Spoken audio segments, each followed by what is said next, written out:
this weather. Y'all like the Yesterday. like 90-degree weather? Yeah, it's cold out for you. I know all about that. Exactly. Well, thank you all for being here. Thank you for taking part of your day, especially your lunch hour, to be here with us. We know that you have a choice on how you spend your workday, your time, and your professional development hours. So thank you for choosing to be here with the Pikes Peak Small Business Development Center and the Trail Lakes Chamber. This hour and a half is really for you. It's dedicated to you. This is the topic we've heard that you guys wanted to learn more about. So take the next 90 minutes to really invest in yourselves. Figure out how to make your lives easier as small business owners. We know that this is not the world's easiest job, and I commend every single one of you for taking the risk to be a small business owner or work as part of a small business, whatever role you play. And especially for those of you that are the social media managers, if that is your actual role or you just got thrown into that. Because we know what that's like sometimes too. You wear a lot of different hats. Thank you for being here, and thank you for taking the time to invest in yourself, your small business, and really jump into this. I know most of you guys, actually let's just get a real quick show of hands. Who has a social media platform for their business or who's on social media? Yeah. So that's kind of why we changed this subject. Most of you know you need to have a social media presence. You need to be on there. But today's goal, we know you know that. We're not going to repeat the intro to having a social media, what platforms to be on. The purpose of this topic was really to take you to the next level. How do you maximize social media to benefit your business, to get clients, to communicate with your clients, and what channels are the best, and how do you use those to work in your favor to make your life easier, to give you more time as a small business owner.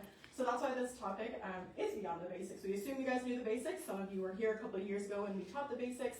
So that's really what today is. So know that that's what will be facilitated. But before we get started, we have a mix of attendees here today. Those of you who signed up through the Pikes Peak Small Business Development Center, and those of you who are members of the Trail Lakes Chamber. So I'd like to take just a minute to introduce Abigail to speak on behalf of the Trail Lakes Chamber.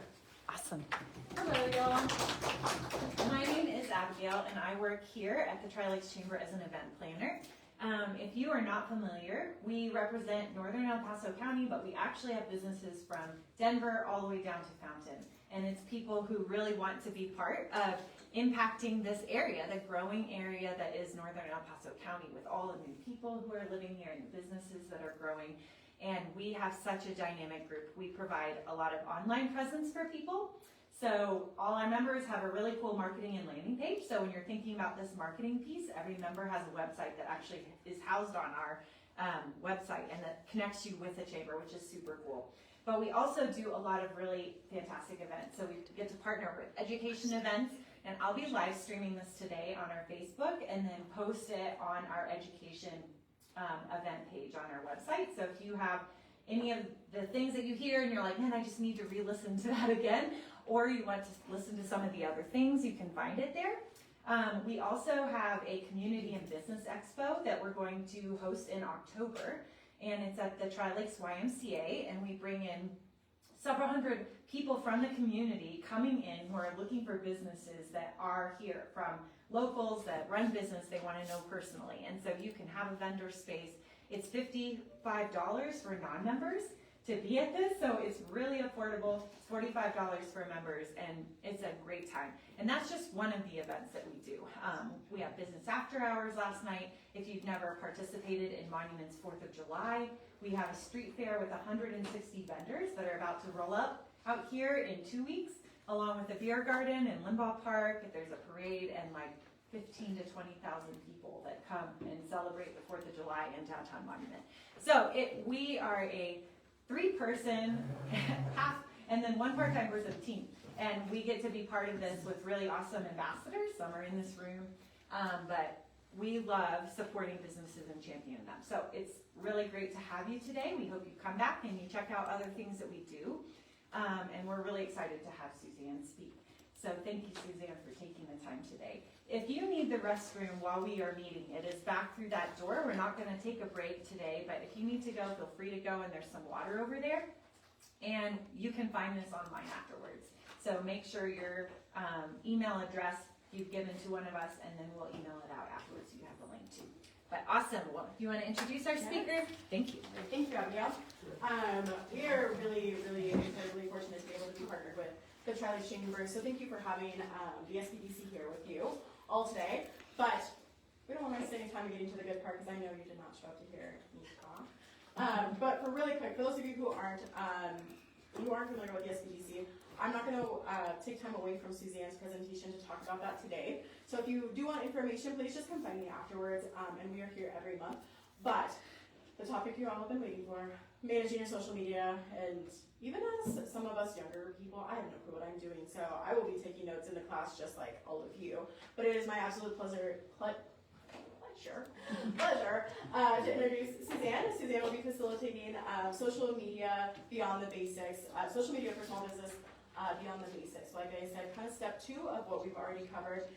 The workshop will go until 1 p.m. and the way we facilitate them here, if you haven't ever joined us before, this is the opportunity to get your questions answered. So there will be a Q&A time at the end. But if something isn't making sense, do not sit through this class for an hour saying, I have no clue what that means. Raise your hand, go ahead and ask questions throughout. This is meant to be interactive for all of you. So please, please, please, if something isn't making sense or if you need Suzanne to clarify anything, shoot that hand up, ask the question. This is meant to be engaging. And with that, I will turn it over to Suzanne and we'll get today's workshop started. Thank you. Thank you so much. That was really nice. Thank you very much. Yes, as Laura said, you're welcome to interrupt me at any time and ask me questions. I am going to have a Q&A at the end. Hopefully we'll have plenty of time for Q&A at the end. If not, you have my contact information. You can call me anytime. So just a little bit about myself. My agency, we're in our 39th year. So I actually believe I am the oldest agency, graphic design ad agency in the Front Range area. At least I know I am under still original ownership, which is great. Which means we started business before there was computers, let alone social media. So the platforms have changed a lot, and how you reach your target audience has changed a lot, and it's continuing to change. In fact, I'm actually a college instructor for 12 years as well with Pikes Peak State College, where I also teach courses into computer graphics and marketing and things like that as well. So it forces you as an instructor to make sure you know the latest and greatest, but sometimes I just feel like I can't keep up just because everything is so dynamic and changing. And all of a sudden now Google will say, we go to Google training and they'll allow a certain type of implementation and tricks to get your site showing and ranked better on search engines, and then 6 months later, 9 months later, go for another training, they say, oh no, if you do that, we're gonna blacklist your site. You're thinking, but Josh 6 months ago said we could. So it's one of those things that, how do you navigate some of that, and what's the best way to reach your audience? So we're gonna go through all that today. So on the agenda, what is a marketing plan? Believe it or not, no matter if you're doing this yourself, you have to have a plan. Throwing spaghetti against the wall to see if it sticks isn't how you market. Okay? There is test marketing, A/B test marketing to do, but just randomly throwing ideas out there is not how you do it. You really have to have a systematic way of doing it with some way to track your ROI, which is your return on your investment. So how to strengthen your online presence, what is traditional marketing versus internet marketing, what is a brand? Most people don't know what a brand is, so we're going to talk about that. Paid online versus organic, big difference, similar results. One's you pay for, one you don't. Popular social media platforms, I'm going to recommend the ones that we use for most of our clients, but there's a litany of them. Why use social media, choosing the right platform, benefits for small businesses, and that's the best part. When you have a small business, you absolutely need an online presence, more than your website. And we're going to talk about what that means. Content strategies, like what are you going to do? How are you going to do it? Who are you presenting it to? A big fallback for a lot of our clients over the years is they shove everything, including the kitchen sink, into their messaging. Well, they need to know this. They need to know how we do this. And that is not how any of us absorb our information. In fact, one of the things I teach is, as an example, driving by a billboard, you got 1.5 seconds. If they can't read in 1.5 seconds, they're not going to read it all. Banner ads, you've got 1 second to 2 seconds. That is it. So people think, oh, no, we'll put more information in there. No, advertising is just meant to grab their interest, to get them to either go to your website or to call you on the phone. Ultimately, the #1 sales tool you really have is you and the phone. Exactly. So you want the phone to ring. And any form of advertising is really, that's all it's meant to do, is to get your phone to ring. It's not to close the deal. So you don't stick everything, including the kitchen sink, into it. So we're going to talk about a little bit more about that. Tips for posting and schedules. Introduction into paid advertising, measuring success, like is it working, is it isn't, how do I know? Common mistakes to avoid, tools and resources. I'm going to give you some free online tools and resources that you can use, and then final tips for success, and then at the end, a Q&A. Sound good? Yes. So it's a lot, but we're going to get through it all.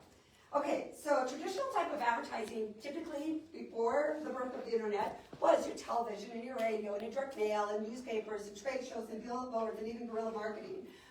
People might say this guerrilla marketing. Well, let's just say you owned a gift store or a toy store or something, right? And you have a delivery van. Well, let's just say you wrapped your delivery van in a big red bow, like you would do a bagel wrap on it and put a big plastic or big metal bow on top. I already did it to my trailer. See, that's guerrilla marketing, right? I don't have them up here, but you can find it on our social media. Two of the most effective guerrilla marketings ever was this guy. He did what looked like a missile, and he filled it full of helium and used the fishing line, which is basically impossible to see when you're on the road. So when he stopped at the light, of course, it would float up like a balloon. But as soon as he took off, it looked like it was a missile following his truck.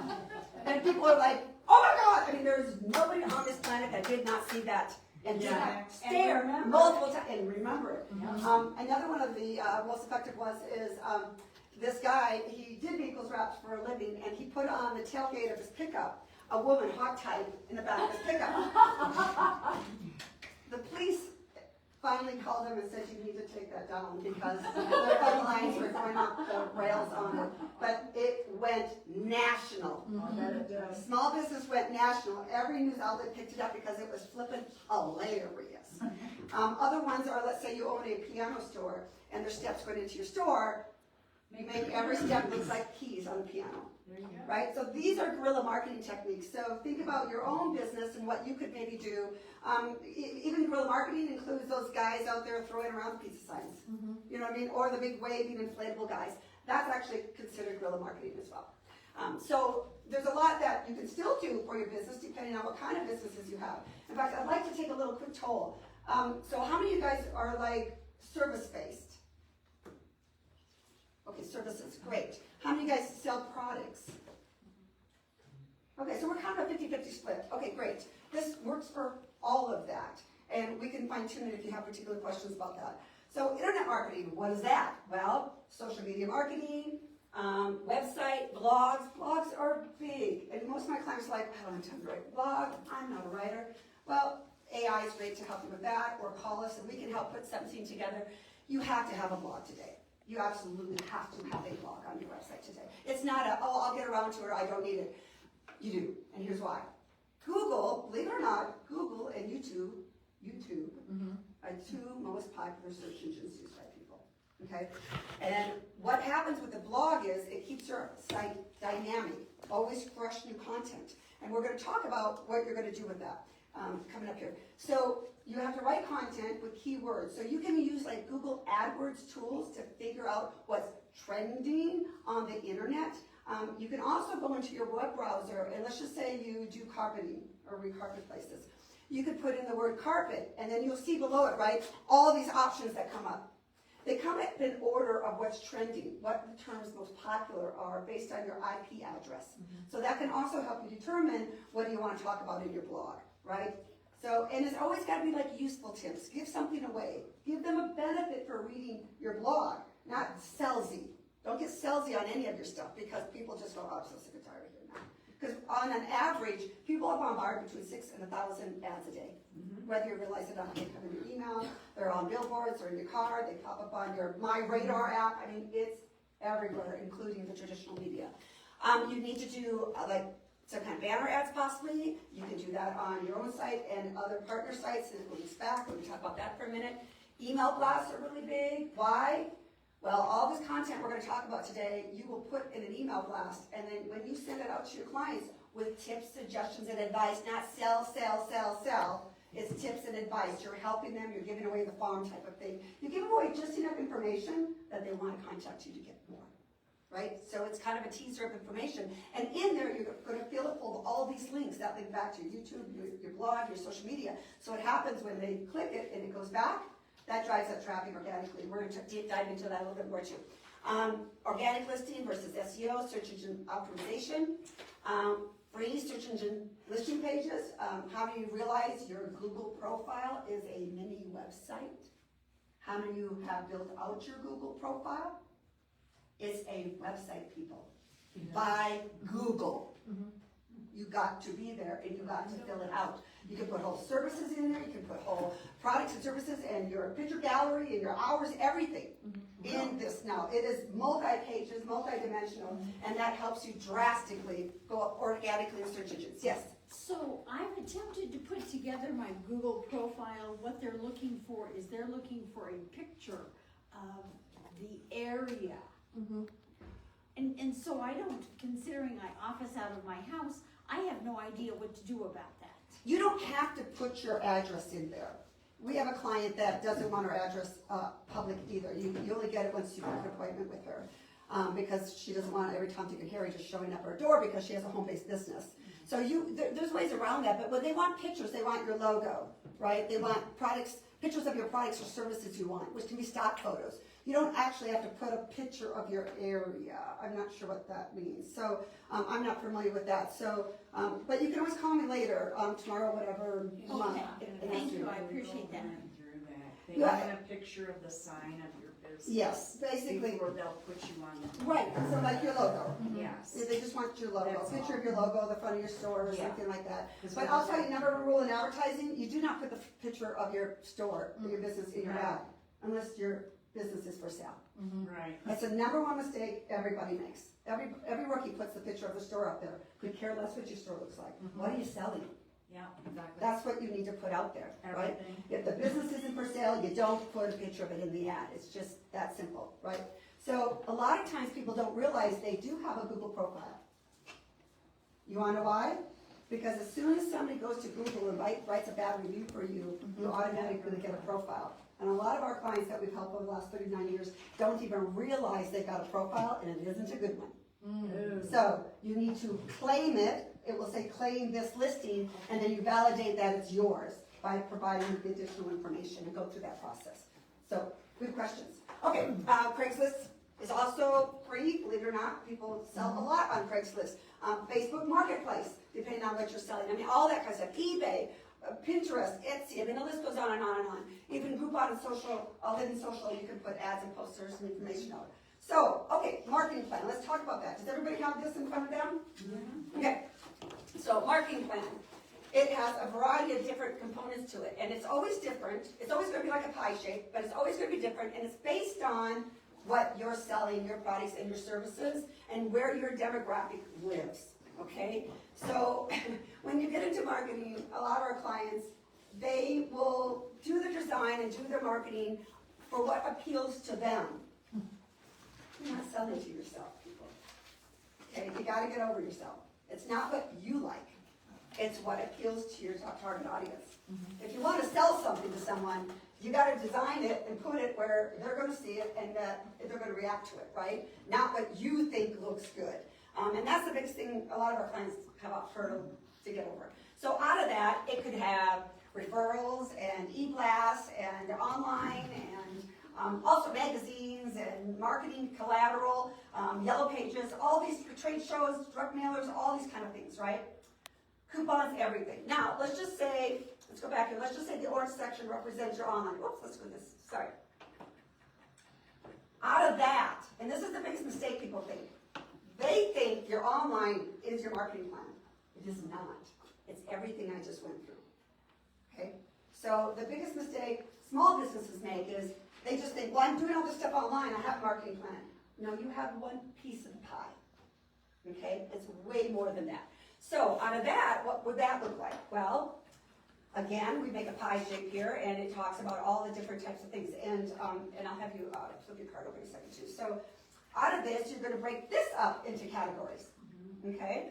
And remember, this is just one aspect of this piece of the pie. Okay, so if you think about it, when you go to like the chamber events, the network events, after our events, okay, that was one piece of this pie, right? So, and if you take out a Valpak coupon, that's one piece of the pie. That has nothing to do with your online. Online is one component of your marketing plan, okay? So if you're only dealing with online only, you're missing a huge outreach, right? So out of this, what would that include? Well, obviously, SEO is really, really important. So when we build websites, clients are like, well, what is SEO? Well, when you build a website, search engines go through your site in two ways. They go through the information on the front of your page, but they also have a spider that crawls through all the code in the back of your page. So when we build sites for clients, or if you already have one, you just want our help, we can do that, it doesn't matter. But we put in a plugin that helps add SEO content behind the scenes on every page. But you've also got to write your content on your page with keyword phrases and searchable data. Again, how do you do that? Go back to Google, put in what services you're selling. Don't type it all out, just start to type the keywords and look what automatically fills in. That's your first clue. Or use Google AdWords tools, it's free. And go in there and you can see what's trending, what's the most popular, what's getting the most hit every month, right? So that's a big way to do that. But you need to have that in your website. Basically, if you don't have that in your website, no one's seeing your website. Search engines can't see your website if you don't have some SEO in it. They'll eventually get around to it. But like we built websites since the birth of the internet, so we have a really good online presence, I think the first 2 pages. But for most business starting out, you don't, right? And so we got in when there was maybe 1,000 websites or 10,000 websites. Now there's like 10 trillion. So you're going to get lost in the weeds. They're not going to find your site if you don't have it built properly, okay? Pardon? There it is. There really is. Reviews are big part of your online presence. And the best part is they're free. And they're the most powerful form of marketing you have. Now, you gotta be careful. Like, if you can't pay your customers to go write a review for them, and you cannot financially reward them for writing a review for them, right? Because if you do, Google will blacklist you again if they find out. And there are companies out there that will do reviews for you, right? Well, you get a free burger. yeah, well, or you pay like $1 per review or $10 per review, whatever their packages are these days. But the problem is Google's onto all that. So is all the sites are, yeah, all the sites are. And if you're caught doing that, you'll be blacklisted. Okay, so don't do it. Just, I'm sure you've got plenty of clients. If you're a brand new business and you don't have that many clients, the number one thing I tell clients to do is ask people that know you to speak for your integrity. Like Barbara, I've known her for 10 years. She is salt of the earth. Whatever she does, she goes above and beyond. They don't have to literally talk about your particular product or service, but they talk about you and knowing you. And that's honest, and it helps you in the ranking. Does that make sense? So, all right, so then you go on to social media sites, all these different platforms. We're going to dig into that in more in depth, but there is a lot. Do you need to be on all of them? No, but you do need to be on all of them. And there's a lot of places your businesses are already listed and you don't even know it, like the Tri-Lakes Chamber of Commerce or CBDC. So there's a whole bunch of places that you got to link them all together. We're going to talk about that in just a second. Online directories, the same thing. The blogging that we talked about, which also can be white papers. Like if you have a technical business or in science and technology and those kind of things, white papers are great. There's a lot of places that you can post that and then link to it. So link building is really, really important. And so pay-per-click ads, and then of course building links. So, okay, flip your card over. Most people have a website, yes? Does anybody in here not have a website? Okay, we can talk about that. Wix is free, and they even have a good SEO platform in them, so you can do them yourself. But again, you need to know what you're doing. We can build them for you, even Wix, and then, well, every website we build, we turn it over to you, and we show you how to update yourself, and you don't ever have to pay us again if you don't want. My agency is really, really different. I don't contract anybody, and I don't put your feet in concrete and chain you to a post and never let you take your information. But that is a good platform you can use, and it's free. But they do have an SEO plugin component that goes with it that you do have to complete and fill out as well. And you do have to have the proper information on the page. And when you build websites, the amount of load time is important. Google wants your home pages or all your pages to load in like 3 seconds. So if you put the wrong size image up there or too many images and it takes a really long time for your page to load, you get docked for that with Google. So you fall in the rankings for that. So most people have a website. Most people have a business Facebook, which is different than personal, but you gotta have a personal to get a business, right? Okay, so if you got that kind of traffic, this is what you get online, right? This is the only kind of traffic you're ever going to generate. When I say traffic, that's your online footprint, right? So what you want to do instead is, successful linking is your BBB rating. If you don't have one, get one, right? Email blasts, YouTube channel. YouTube channels are huge, huge. Why? It's like number 2 search engine out there. People go there to get information and tips. Yes, it's used for entertainment value as well, but all you wanna do is a 2 to 3 minute video, and when, a lot of our clients will shoot themselves because, good gracious, these iPhones today shoot amazing video with great stability on it. But we'll design a quality bumper, intro, and exit for it with contact information. Then you post it on YouTube, which is still free versus some of the other platforms out there. On YouTube, you post it, but you can't just post it. You gotta fill out all the descriptions with keywords. You gotta put all your hashtags in there, right? You gotta do all these things within your post. And then you put that, made it a blog with that, right? So once you have a video, everything you said and showed in your video, you do screen captures of the video to make pictures, right? And you take everything in text form, right? Because normally if you're gonna shoot a video of yourself doing something instructional or how to use a product, you kind of written down like a cheat sheet, an outline of what you're gonna talk about and how, okay, make that into an article, right? Run it through maybe AI, ChatGPT, have them clean it up, right? Rewrite it so we don't sound like hillbillies, like we sound like we're professionals, right? And then you make a blog for that. And then once you have a blog for that, then you start sharing the information. So just to give you a feel, a lot of people have these and they don't even realize it. So now look what happens. Once you start having more content to share, now you make a bigger footprint online, right? And watch how you can link these things, right? Boy, this is going at a snail's pace. So you can link these things together. And what happens is like when you did the newsletter I was talking about, you put all the links to your blog and your Facebook and everything in there, like in your signature block, right? Well, now you get these internal link buildings that happen. And then search engines go, oh, there's a lot of content here people want to know, right? Now it's going to go through it all over again. So it's on the back of your card. So that's what you want. This is really what you're going for, is this, right? You want to get an online footprint for this. And guess what? 90% of it's free. So you need to do it. It's intimidating to a lot of people because I don't know how and where do I go and how do I put this together, right? Well, you know, you can hire us, you know, to do some of it for you and get it set up for you, and then we just turn it over for you to drive. I run my agency really, really different. I don't make you sign a contract. You have to sign a quote agreeing that we said you were going to do this for this amount of time and do these services for you. But we don't hold it hostage. We literally will set it all up for you and then turn it over to you to drive. Or you can keep us going if you want. It doesn't matter. We're here to help small businesses, not to hinder. So this is what you want. So think about where you are now. Who has a BBB rating? One person, two? I just opened Okay. Well, June 1st. oh, congratulations. Grant's making it. So that's what you want to get. How many of you guys have chambers? Colorado Springs and Tri-Lakes and everybody else, right? We do. Those are all linkable. And Tri-Lakes is wonderful. It's like a mini website on there. You need to take advantage of these tools because the more places your information is found online, the more relevancy you have. And then the search engines go, oh, people want to know this. And then organically you go up in the search engines. And that's free.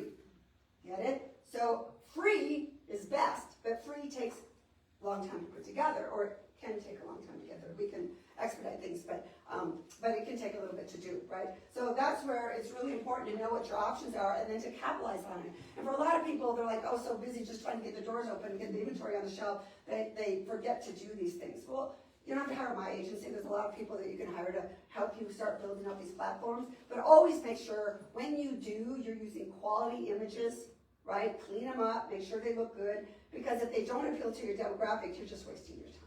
Does that make sense? You had a question about that. You answered it. Oh, okay, you have a question. Hey, so I hope this isn't out of context or anything, but I'm the advertising manager for the BBB. Okay. So if you guys have any questions after this, you're more than welcome. Fantastic. There you go. See? I've been pitching the BBB. I didn't know he was in the room. So yes, so that it's wonderful to do.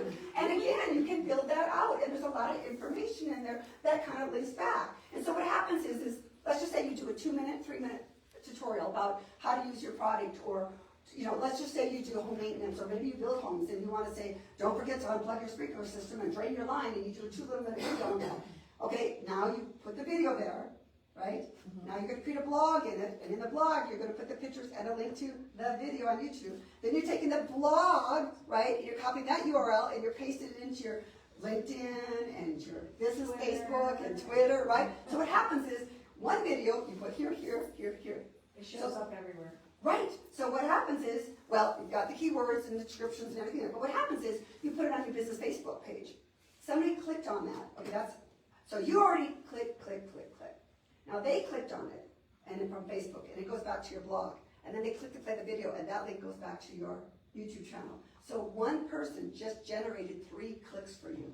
Now, they comment, well, that's another click. So now, they commented on your Facebook post or your LinkedIn post or whatever.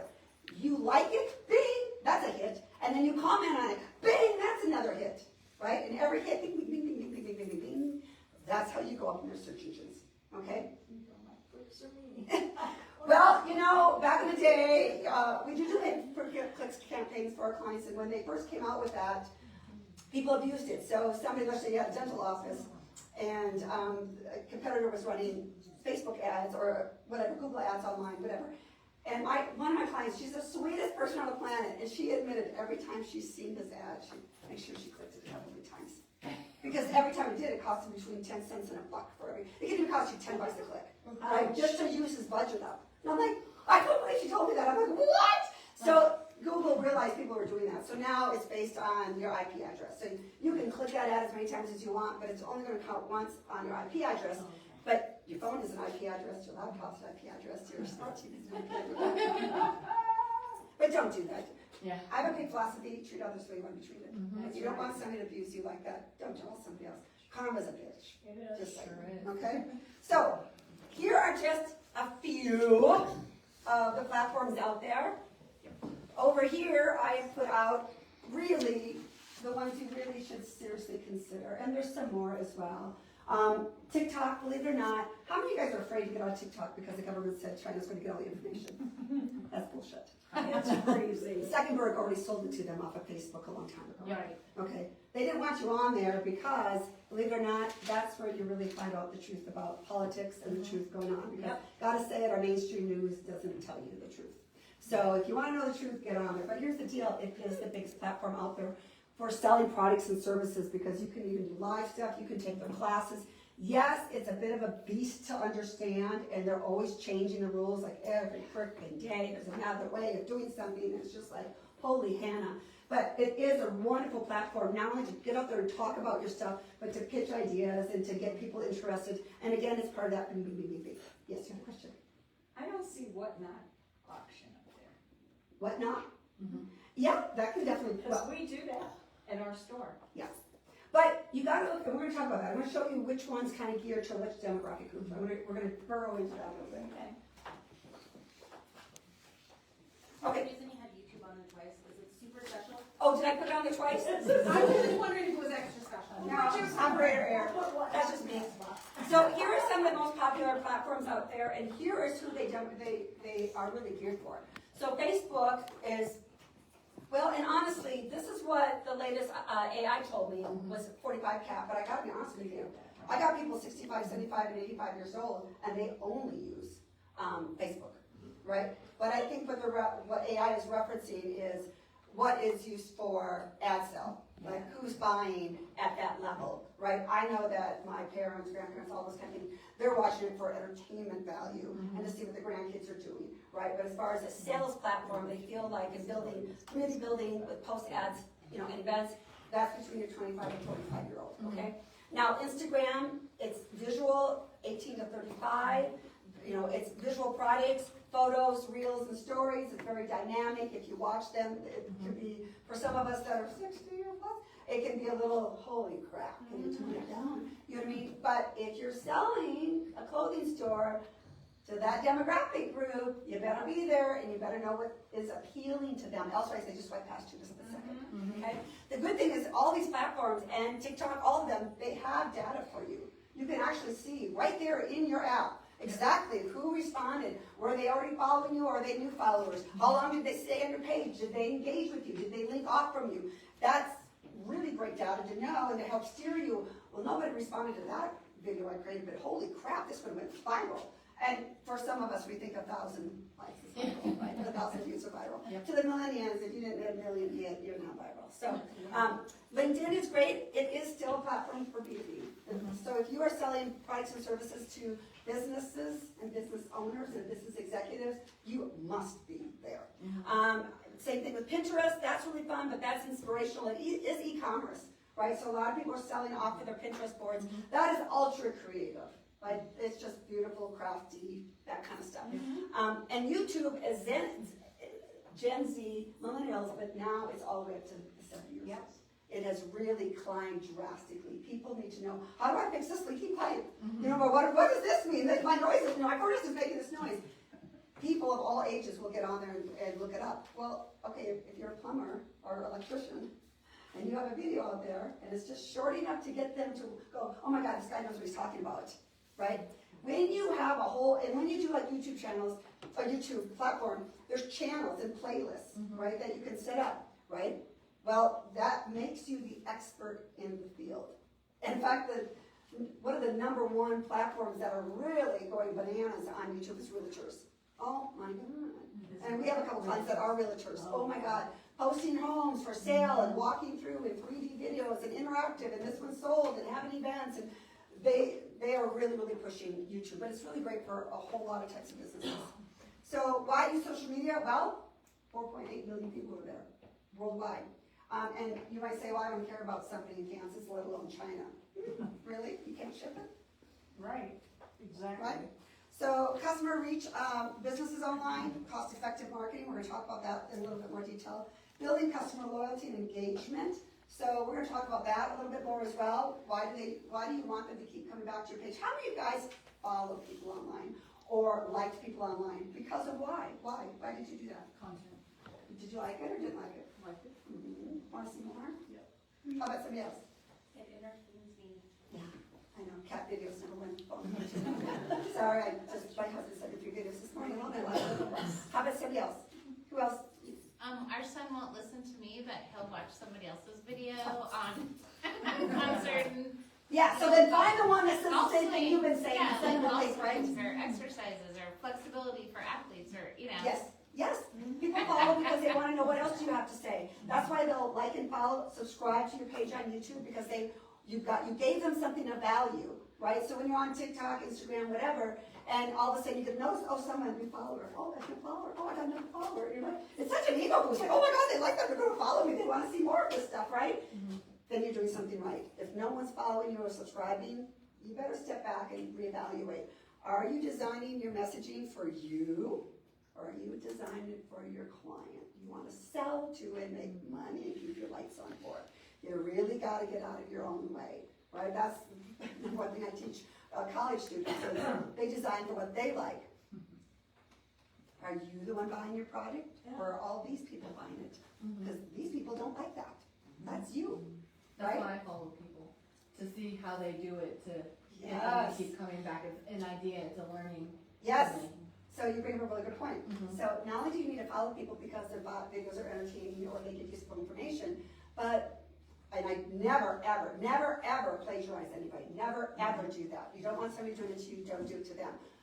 But it can be inspirational. Yeah. You can follow a bunch of people like, oh, I really like how they feature their products, or I really like how they talk about their services, so you follow them. There's absolutely nothing wrong with that, right? Learn from people, and you don't want to learn from somebody that maybe has 126 followers. You want to learn from people that have 10,260 followers, right? Because clearly they know what they're talking about. So, and when you do videos, a lot of times too, TikTok and all these places want you to put soundtracks in it. You gotta be very careful. You don't want to compete against the music next to you, right? It's gotta be very low, so make sure you turn the volume down. But posts that are really popular, that have a lot of traffic, a lot of hits, a lot of likes on it, especially on TikTok, in the very bottom corner is a little icon, and if you click it, it tells you what music track that is. Write it down and use the same music track. Get it? Yeah. Right? Learn from those that are successful at it. Don't copy them, but get inspiration from them, right? I think you both know the difference, right? Okay, boost traffic, build loyalty and engagement, boost website traffic and sales, and it's easier to track your ROI. So we're going to talk a little bit about that as well. So, paid online advertisements. There's some real pros to this, real pros for this, but there's some drawbacks. You can pay for Google, obviously, YouTube, obviously, LinkedIn, all these platforms have it. Facebook, it's a big ad platform. And of course, you know, like Facebook is with Instagram, right? You realize, so like True Social is with, so you realize with X or Twitter. So a lot of these platforms are managed by the same companies. Pros is, when you pay for it, you generate traffic and things right away. Truly right away. If you say, I need my business on page 1 tomorrow, we can make that happen. But you're going to pay for it. But we can make that happen. I love telling this story. your business name, they would make your ad, they could create your ad for you, and they would put in there what's trending, what's selling, right? So we had a client, they did granite cabinets and granite cabinets, granite countertops for bathroom, kitchen, and cabinet remodels, so bathroom, kitchen remodels. And we put together this whole ad program for them, which was great because it recorded the call, which was great because we discovered with one of our clients, we discovered the person that answered the phone clearly hated his job. You know, so they didn't sell quartz, they sold granite and marble. And one of the callers called in and said, yes, I'm interested in quartz countertops. Oh, we don't sell that. The awkward silence, they go, oh, okay, and he hangs up. Oh my God, you moron! It's like, we don't sell that, but we've got something even better and less expensive. If you want to come into a showroom, or we can have somebody come to you, he literally lost a $10,000 to $20,000 sale. Someone's got an attitude problem. The owner didn't know any of this had been going on, and it wasn't like a one-off. This was a constant kind of thing. So I met with the owner, I said, listen to the call. And he, of course, hit the bananas, you know, he just lost it. And I said, but the good thing is you had a phone number, and the call was recorded so that you could call them back and follow up. You know, you don't want to creep somebody out when you do that, but it was so powerful. Well, these ads were so powerful, literally, his business went through the roof.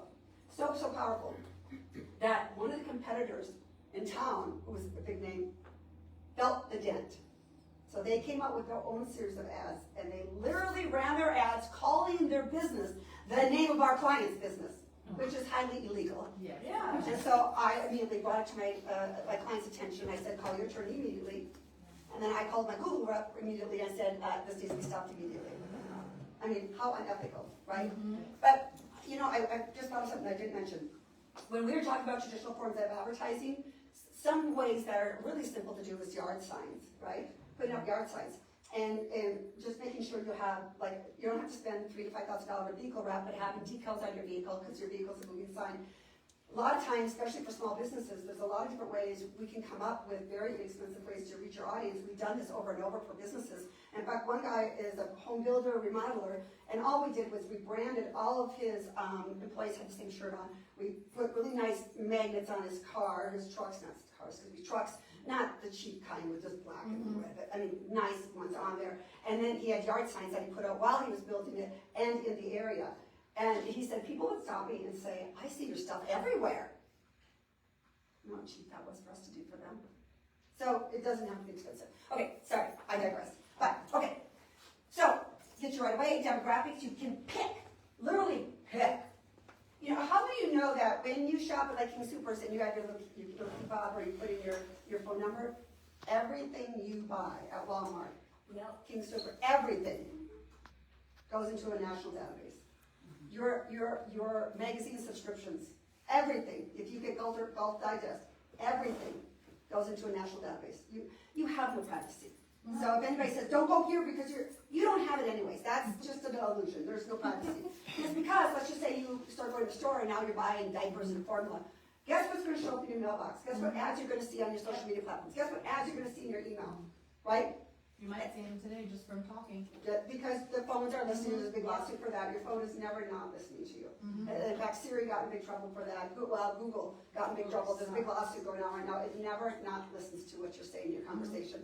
And that's how you get these ads geared to you, right? But the upside is, if you're a business owner, you can buy those lists. And you can market to them, okay? So you can really pinpoint who sees it, which is really nice.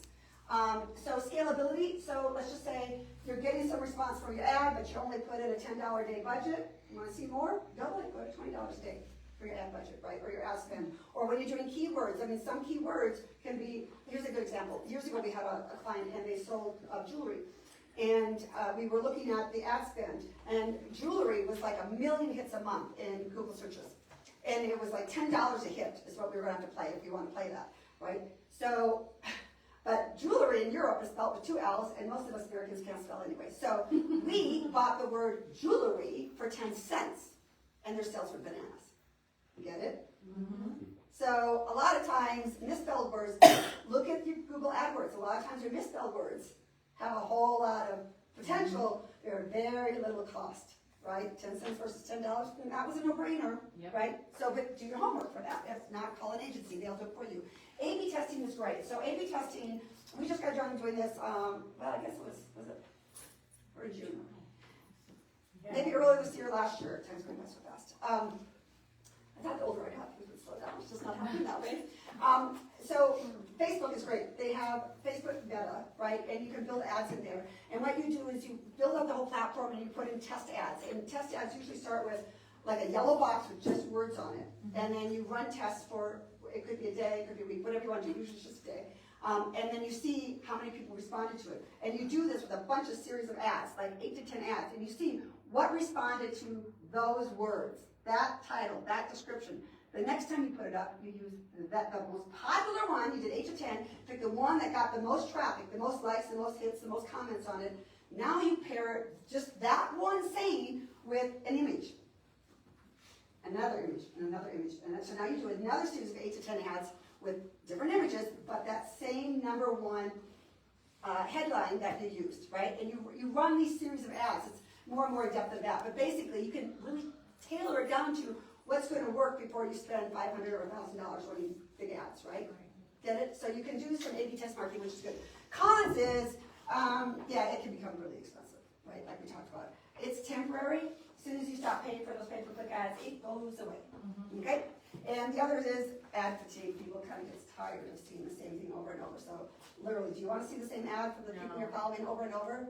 It almost feels abusive at some point. You're like, I've seen that 10 times. And then you will unsubscribe because you're tired of this. You're tired of being pitched, right? Now, organic, now on the other hand, that is this.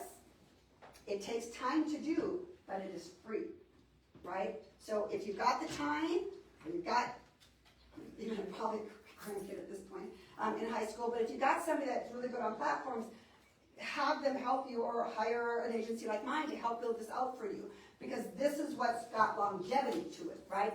So long-term, SEO leads, right? Credibility, people trust. The more places they find you, the more likely they are to trust. Like how many people have booked a trip and did their research online before they did it? Most of us research, right? And if you're going to look about staying at a place, most of us will want to read the reviews about it. Even if you're going to hire a home builder or even buy a new dress, bride and mother's dress, you're going to research online. Well, the more places you see this information and these ads from the same type, it lends credibility, which goes back to this, okay? And it's cost effective. There's really little to no ad spend. Yes, you have a membership for the BBB, but you get a whole lot out of it. They do wonderful trainings as well. Same thing with the Chamber. The Chamber's not free to join, but you're getting a whole lot of other benefits out of it. So when you're looking at your ad spend, all of this, your BBB membership, your Twilight, that's tax write-off. That's advertising and marketing. Okay? So you can write that off. Cons is, yeah, it takes a long time to be seen, right? But there's a lot of things you can do to boost that, and that's where your keyword phrases and keywords come in play, right? And internal linking and backlinking and a lot of stuff when you get into it. It can be a little bit harder to track, but I got to work for that. But algorithm dependent, it changes with Google, Meditate platforms. Best results, I say long-term SEO and leadership with a combination of other things as well. Does anybody have any questions on that? I know we're going kind of fast, but I just had a lot to get through. Stop me at any time. So, which is best to use? Both. Both. Especially if you're launching a new service or new products. Have a blend of both, right? Organic, long-lasting authority, right? And strategy to combine both to get both. So, what is a brand? How many people think their logo is their brand? It's not, right? The logo is kind of like the trunk of the tree. And then all the branches or leaves are all the other collateral pieces. So as an example, McDonald's brand is fast food, the yellow arches, I'm loving it slogan, associated with family, friends, kids playing, have a good time, and it's got worldwide appeal. That's their brand, right? In a nutshell, it's basically what people think of you, like your logo and your corporate identity. So let's just say, oh boy, this was big years ago. Let's just say you get a business card from a plumber. And it's really flimsy, like a piece of paper. Because remember, you could buy those at the, I think you probably still can. And they were perforated and you tear them off, right? But then you get another, and he charged you, here's this guy's flimsy piece of paper, and he's going to come and fix your toilet, and he's going to charge you $65. But the next guy comes and he gives you a really nice business card. Flip mine. We call this the flick. It's thick.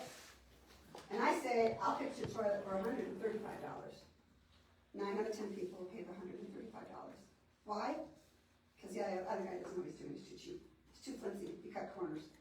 Gave me a piece of crap business cards. We used 1,000 business cards, full color, two-sided for like $40. I mean, so don't shoot yourself in the foot, don't do it yourself, right? Don't do Vistaprint. Don't do the free Vistaprint, because they put their logo on it. I was a member of a chamber, and 2 massage therapists and a plumber all had identical business cards. Where's Waldo? Right? If your card looks like every other card, there's nothing unique, right? Don't put, Pikes Peak on your business card either. The front range, don't put mountains on your collateral. Don't do that either. Everybody's done that. In fact, District Chairman came to us a few years ago, and they just wanted us to do the style guide for the whole district. And I said, no, you guys have an identity crisis going on, you don't even know it. And they said, well, what do you mean? And I just said, your logo is frickin' clip art out of Word. It's the same clip art the liquor store down the street from me uses. And they're like, what? And I pulled up a sheet of all similar logos. I said, now where's yours in here? And they're like, oh my God, yeah. Don't use clip art and don't check corners. Have somebody create a quality logo that's gonna relate to your demographic you're marketing to, and get a quality business card done, right? So marketing collateral makes a difference.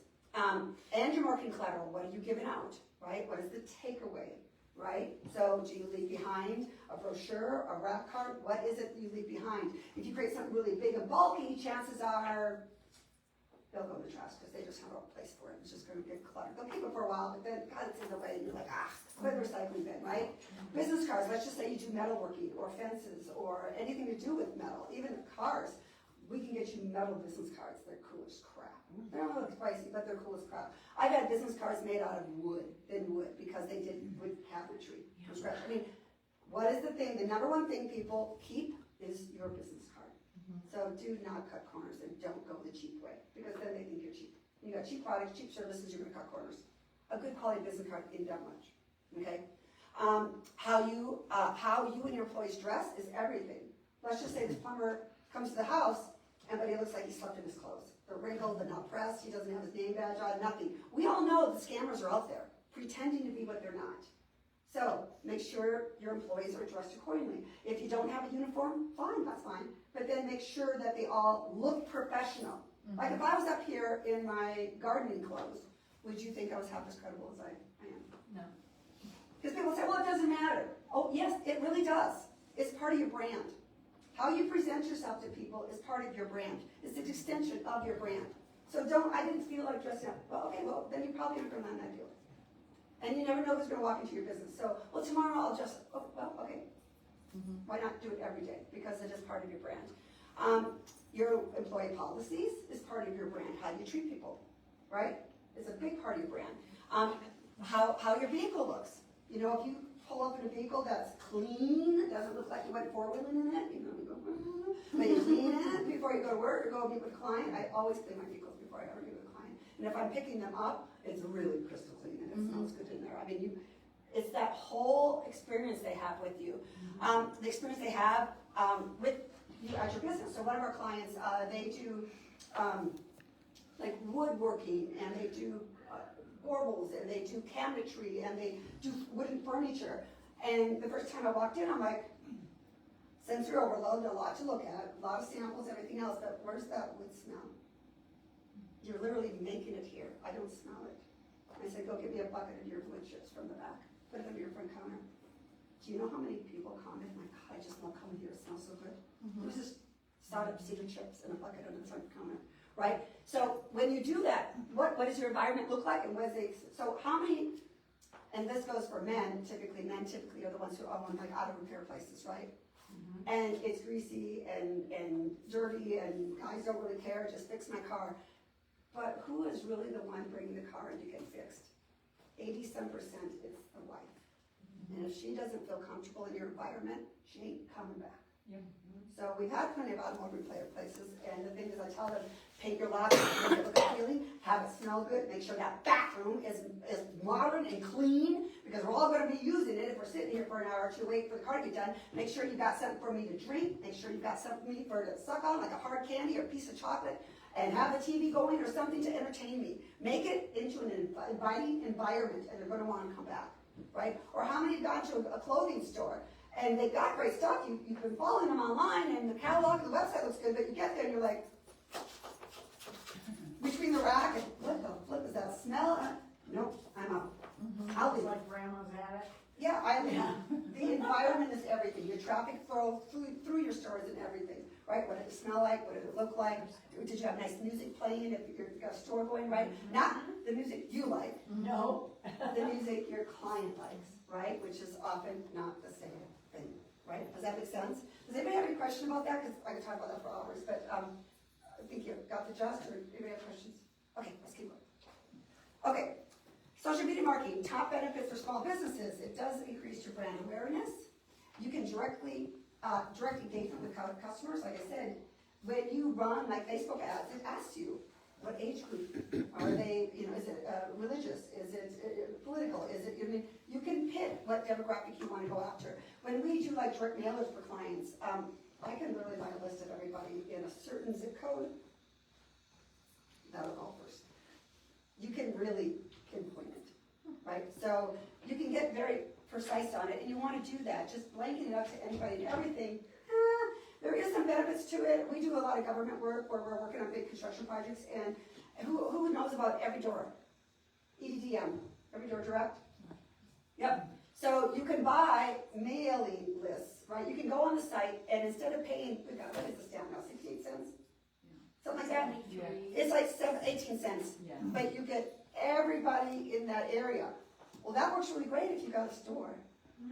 And you can literally pick the routes. So you're literally highlighting the routes off the side on their tool. It will tell you how many are in there, but then you can kind of pick if you want residential businesses and that kind of stuff. There's a few options you can. Everybody going to get it. So when the mailman's taking it out, he's got boxes of this stuff. So he puts your mail out, and then he grabs stuff down every box and he sticks that in the mailbox as well. So there are some really great effective ways to doing this.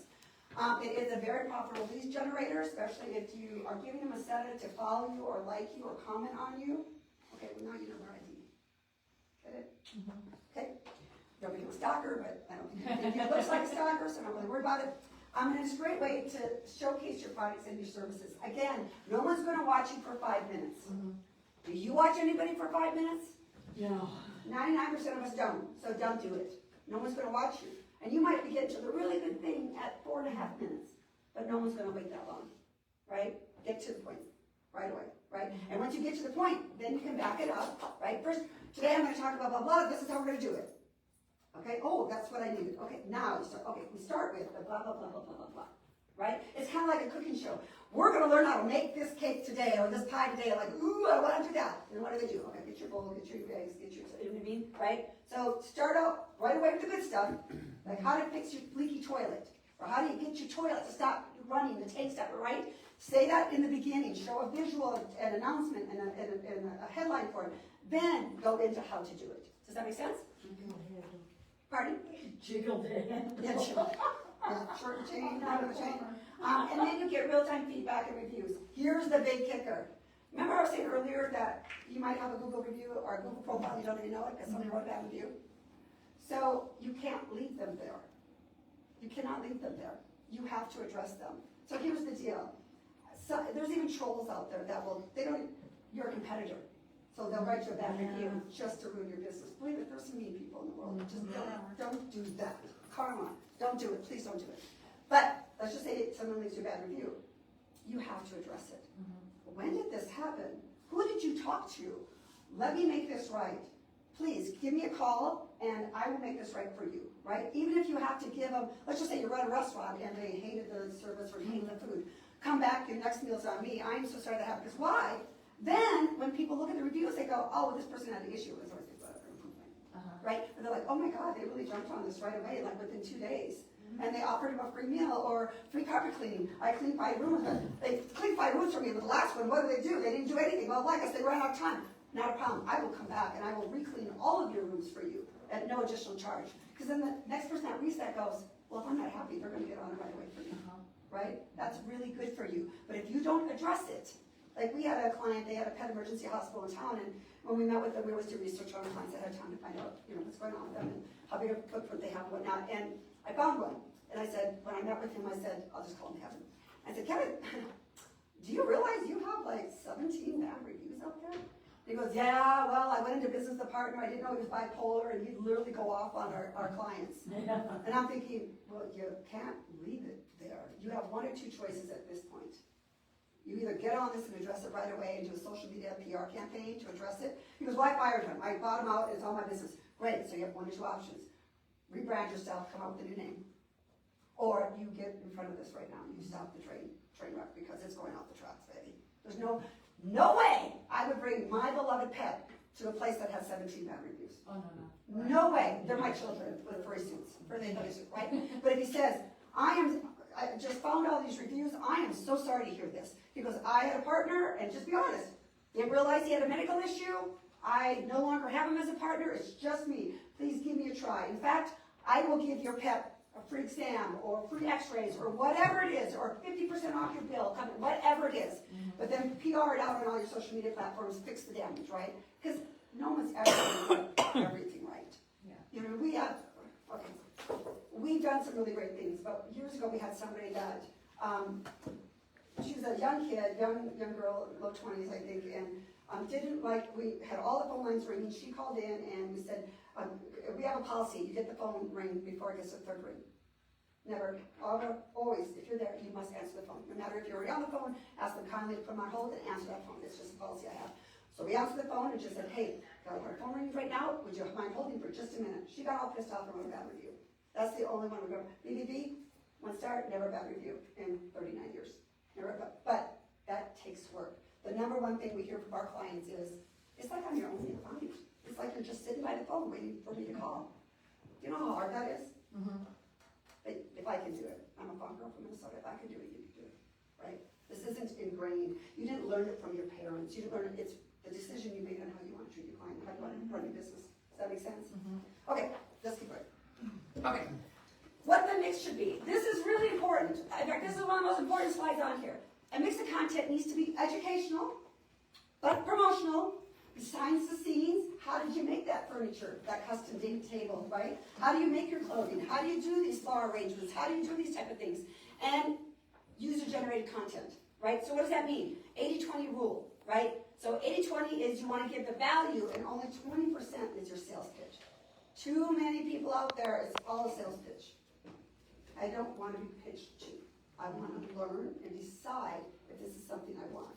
Right? So 20% of your ad campaign, you're pitching products or services. All the rest is educational and promotional, behind the scenes, and user content. Like, this is how my client uses the product, blah, blah, blah, blah, blah. Or even ask your client, when you tried this clothing on, how did that fit? Oh my God, that was so nice, this food. Okay, ask her, do you mind saying that on camera, that you really like this food? I mean, some people are like, oh yeah, no. And other people are like, yeah, I would do that, absolutely, I love this, especially if they had a really good experience with you. If you go into a shop and the first thing, hey, how are you? Is there any other question? No, just something, oh, okay. Can I get you a cup of coffee, a bottle of water, or anything? Yeah, that would be great. Okay, I'll be right back. And then you leave them alone and let them do their thing, right? It's interacting in a positive way without pitching. Well, we got stuff in the back. Go over back here. We've got stuff over here. Oh, let me shop, let me show. Oh my God, get away, right?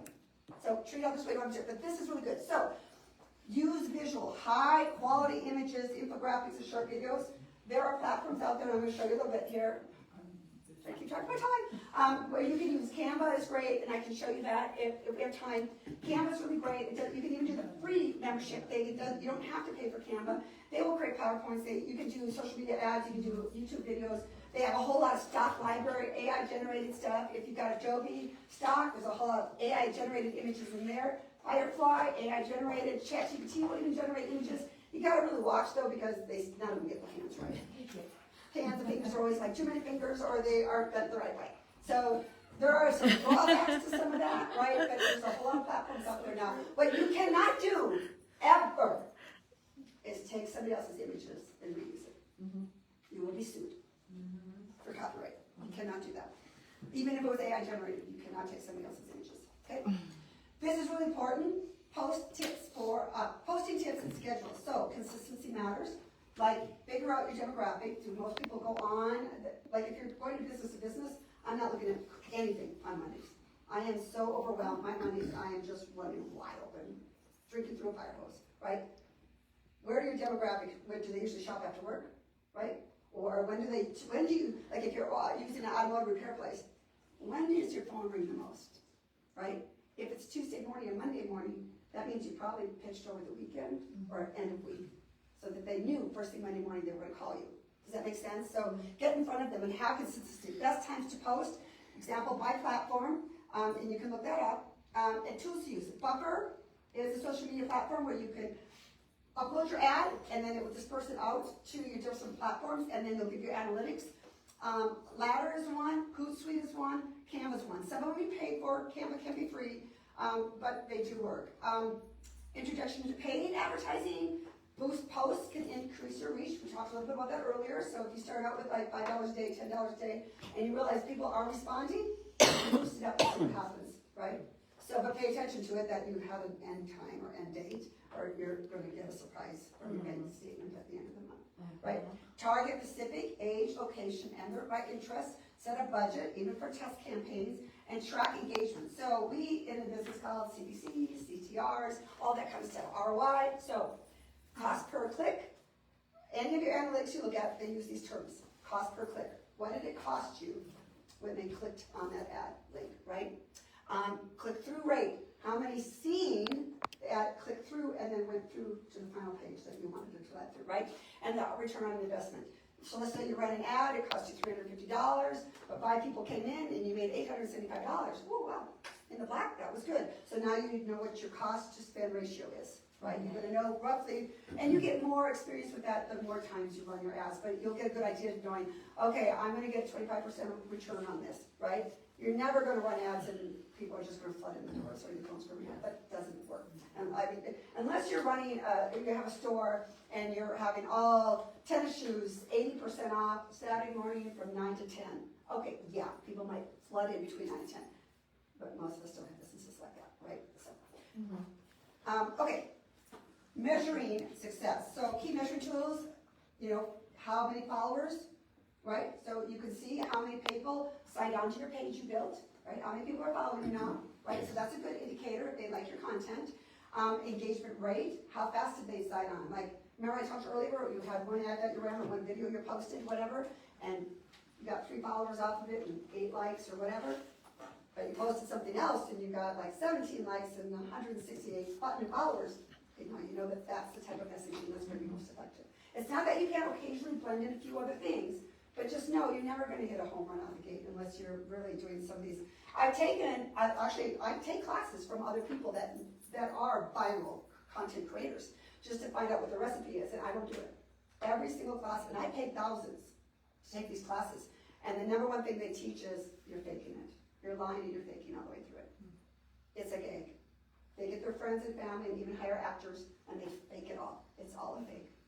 The car dealerships will hire them, everything, but what they say and what they're doing is all a lie. And I won't do that.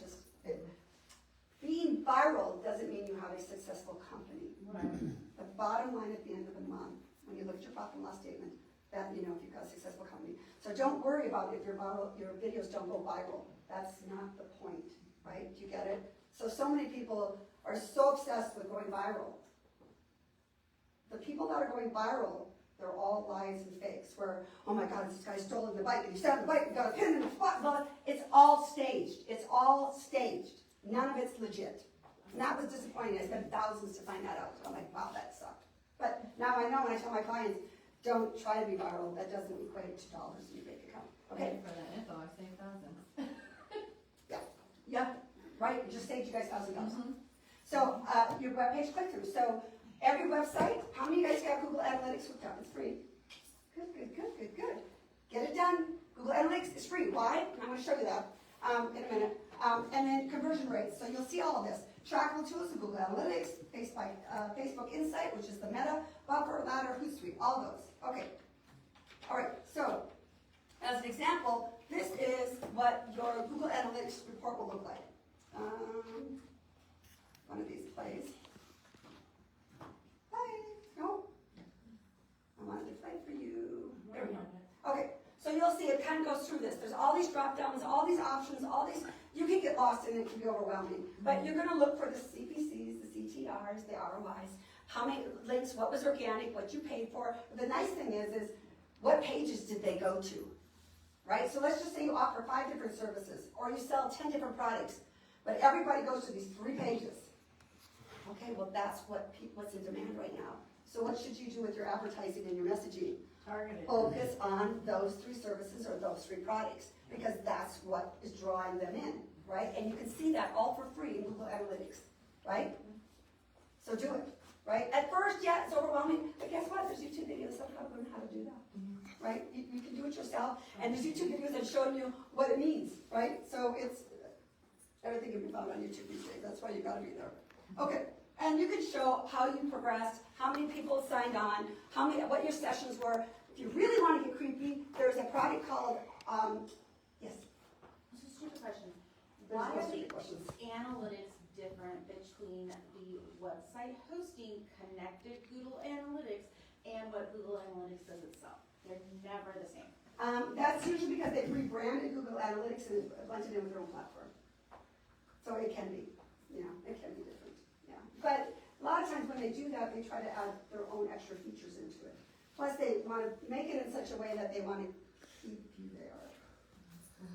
Get it? And we don't do that with our clients. It's like, we set it up, we go. Okay, because, yeah, I found that I have to optimize both internally in the website for Google stuff, and then I have to go outside into the Google platform and also set it up there, because if I don't do both, I don't get the best results. If I only do it like through the website, I find it's not as effective. That could be the case, yeah. Okay, so I'm not crazy. I was No, crazy. but you shouldn't have to do that. Yeah. Okay.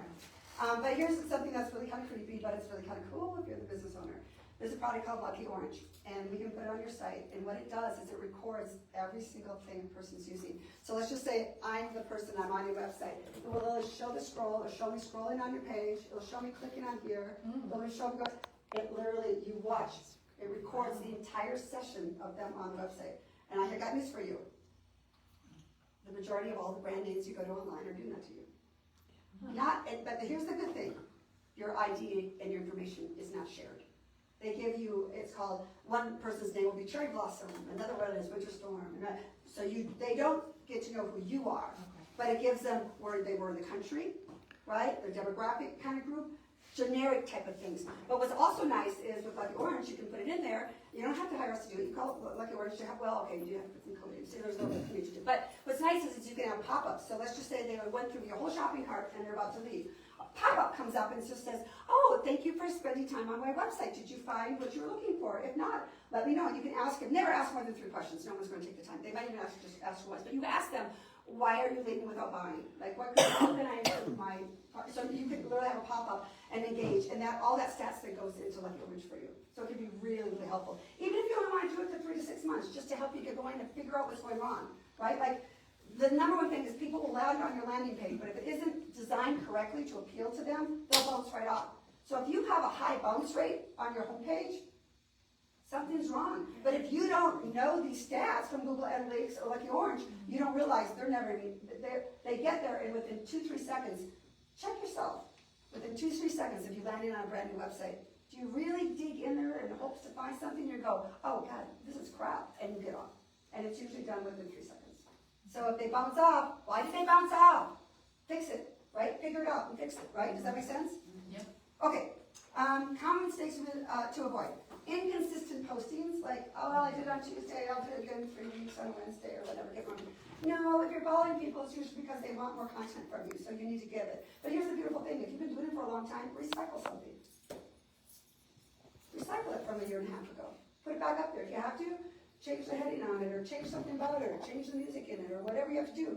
Recycle it. If you are on like Instagram, for example, you can post a reel or a post, but then if it's been stagnant for a while, but you have like 863 views and whatnot, then you get this little button, click on it, go to Analytics, go down to the bottom and say post to story.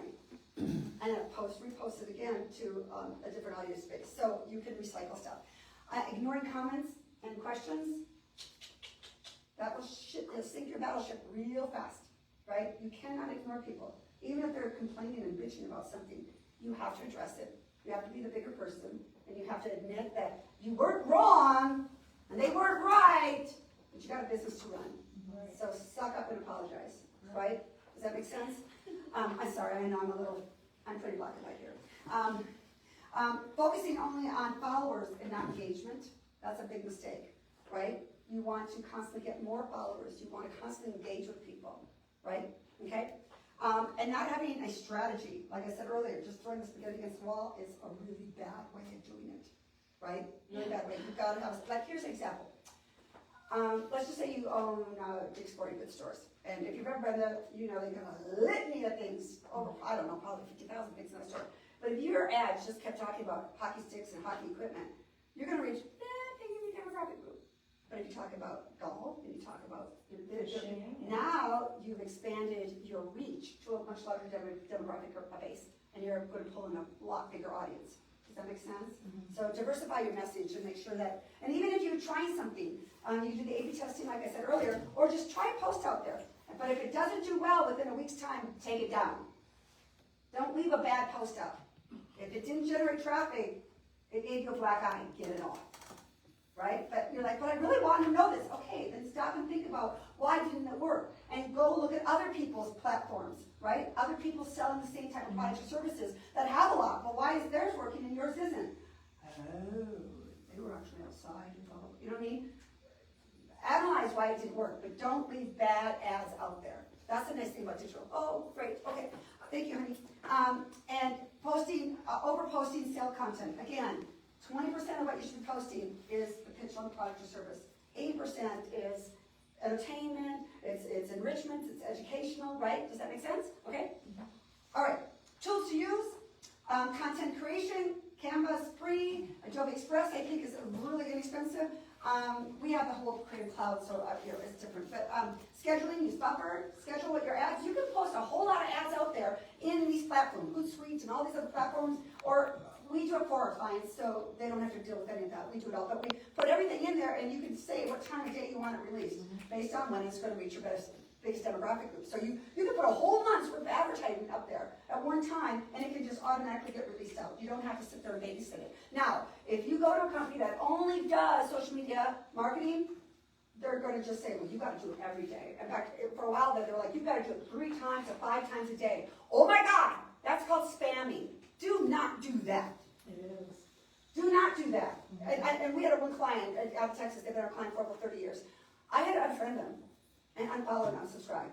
I don't want to see your crap 3 times a day. I don't even want to see it every day. And if you shop online like I do, I don't want to see your ads for these dresses from Talbots or whatever every single day in my email and social media. I will unsubscribe and unfollow. You want maybe once a week. But at the bare minimum, at least do it once every 2 weeks. You know, but it's not every day. It's not that big of a deal, okay? Scheduling, analytics, stock photos, Unleash. So here, Shutterstock, Pixel, Unleash. There's other places where you can get free stock photos. Even these AI generated. So if you're in Canva, you can put in what you're looking for. It will pull up your stock photo library, but it'll also say AI, showing what was generated by AI. That's all free, but you cannot take whatever you find in a Google search. So if you say in Google that I want a red barn, you put it in there and then you go to images, you get all these pictures of red barns. You can't use that. Somebody took that photo and they maybe even hired a professional photographer to do it. They'll sue you. And there's algorithms and there's code in every single photo. And so all these people, all these attorneys have to do is put in the code and it will pop up every single place that the image is found, right? But if it's AI generated, great, but just know, somebody else could have a very, very similar image to what AI did for you. Somebody else, they might do a very, very similar, if not exact image for you. So that can really have a little caveat. Final tips, know your audience. If you're not even sure and you're running a business, sit down and think about that. Go through your client list. Like, oh, well, I know these guys, this is a husband and wife who owns this business and they're both over 70. Well, make a little profile of all your clients.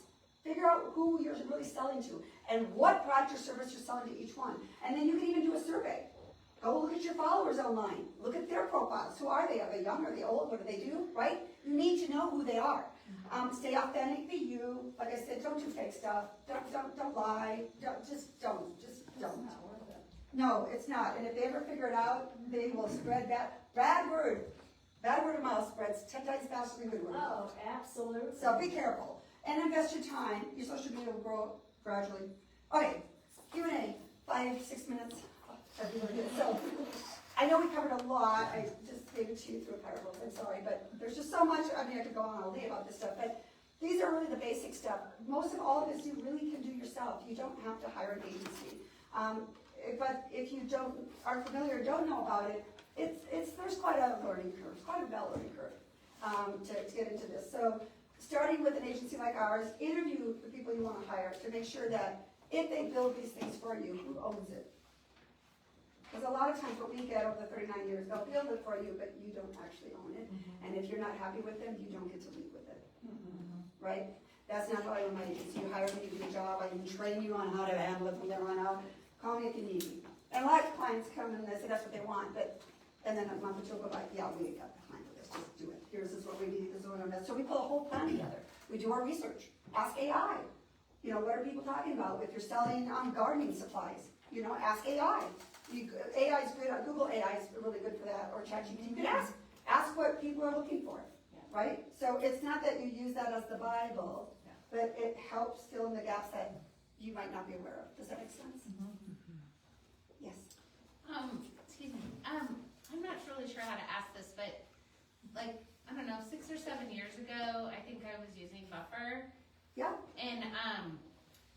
But then somebody said, well, no, like the algorithms are changing and like, I mean, everybody has an opinion, right? Yeah, Like, that's so what's true. working and what's not. So Yeah. I thought it was interesting that you mentioned Buffer, and I hadn't heard of those other two companies. There's But, so like, many out There's there. so many, but, I mean, but you it's can put a really, search engine for it, you'll get pages and pages and but pages. it still like works, like, Oh yeah, absolutely Clearly. it does. I mean- But you might like one platform over another because of the way the reporting system is, right? It maybe gives you better reporting than one or the other, or the price point per month is a big difference, so you kind of get what you pay for, right? Okay. They're not all equal, right? There are some that do a much, much better job at it than others. So okay, that's actually a really good question. okay. So, anybody else have any questions or concerns about the business? Yeah. So going back to the social media posting, right? Yeah. You recommend that it's better to do it maybe once a week so people. Once a don't week. know. Yeah, once a week. So when you try to do maybe incorporate a blog and incorporate a video, you know, a 1 minute video, 90-second video, Yeah. was there a special way to do them? Would you suggest something other than just maybe do a post this week and then maybe do the blog next Well, week? so you can have a combination of video and articles, but every video you are going to make an article, blog post for. But you don't have to have a video for every blog post you create or every social media thing you create, right? But I don't know if you realize this, but if you take a video and you put it on like YouTube, you copy that URL, or you hit that thing that says share and you get the code. When you paste that into your social media, like Facebook, it automatically generates this thing. But you can't just leave it there. You have to put your headline on it again, and you have to put your hashtags in there, right? So you gotta add content to there, add a link to it. You can't just paste it and let it go. You've gotta add other keywords and phrases and your information and the headline again. You know, that you gotta do that, but it's super simple to do. And one social media post should go everywhere. You know what I mean? Does that make sense? That's a great question, though. Thank you. Is anybody struggling with their business, trying to figure out what to do first? Anybody wanna know what to do first? I just opened my salon and What kind of salon? it's I have everything, aesthetics, hair. Oh, lovely. Oh, your businesses are so fun to market. Oh, yeah. I just opened and I'm all over the place, to be honest. Well, you got a website? Is it a good website? No yet. Okay. Well, oh, that's right. You were looking at this. So give me a call. I'll give you some free advice. We can visit over the phone for 20, 30 minutes. I won't charge you or anything. I can tell you what we've done for others, like Flying Horse Medical Spa and other big clients that have done very, very well. So, but there's a lot you can do, and those type of businesses are so fun because they're so creative and everybody wants to look beautiful, and so there's a lot you can do with it. So, yeah, you'll be great. You're gonna have a lot of options, but you have to stay on it because you're competing against some really big names in the area, right? So, thinking they'll just find you and find how wonderful you are, they need to see it, right? So, you had a question up here? Another question? No? Yes. So when I saw your network kind of map, would you recommend that there's at least 2 or 3 core, like where you go for content or the latest about you? Because there's so many different social medias. Like, do you stay, like, you're trying to drive everyone to your website? Let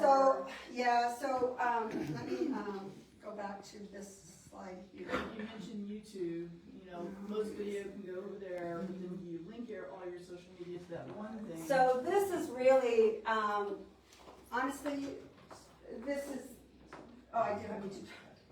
This is where you need to be. Every business, at a bare minimum, you need to be here. Snapchat, okay, maybe not, but Twitter, or X, TikTok, Facebook, YouTube, LinkedIn, Instagram, I guess I have meant to have a brain fart, that's supposed to be Instagram. Instagram, you need to be there. You know, but here's what I'll say, with Instagram, if you're selling like, assisted living or, mid-ride, you pick up seniors and ride, no, don't be on that. Don't be on Pinterest, don't be on Instagram, but that's not your platform, Facebook is though. Why? Because I'm on Facebook a lot, I'm on TikTok a lot, and yeah, my mom's gonna be here real soon, because she's got dementia, because she keeps stroking, right? So you're not going after my mother, you're going after me. I'm making the decisions for my mother, right? So understanding who's actually buying your products or services is paramount. If you don't know that, and you've been in business for a while, go through your client list and figure it out. Even old clients, go through every client that's ever hired you and put a spreadsheet together on what type of business did they have and how old were they and what services and products did they buy. Yes? Then how do you, if you have a retail, how do you find it? Oh, who's buying? What's your clients look like? If I'm not there though, how do I figure it out from my register? Well, ask your employees who's working with them. Like, number one thing is, with whatever kind of business you have, ask them right away, oh, how did you hear about me? And then you're in the meeting and they say, oh, I did a Google search. Write that down. Right, how did you hear about me? Number one thing you need to ask, how did you hear about me? I'm hearing Facebook and Google. Okay, and then when the clients come in, after they leave, quickly, right behind the desk or behind the register, I think she's between 35 and 40, African American or Caucasian, just start tracking who is buying your stuff. And you can do it yourself, and you don't have to pay an agency to do that. That's stuff you can do yourself. Okay. Does that make sense? For a time. Yeah. Okay. All right. Thank you, everybody, for coming. And again, you can reach out to me. Reach out to me if you have a question. I don't charge for that. I know most agencies do. I do not. I think it's one of the reasons that business so long, right? And I promise we're going to right give away fun kind of deal. But we like to have happy clients, and most of our clients we've had for decades.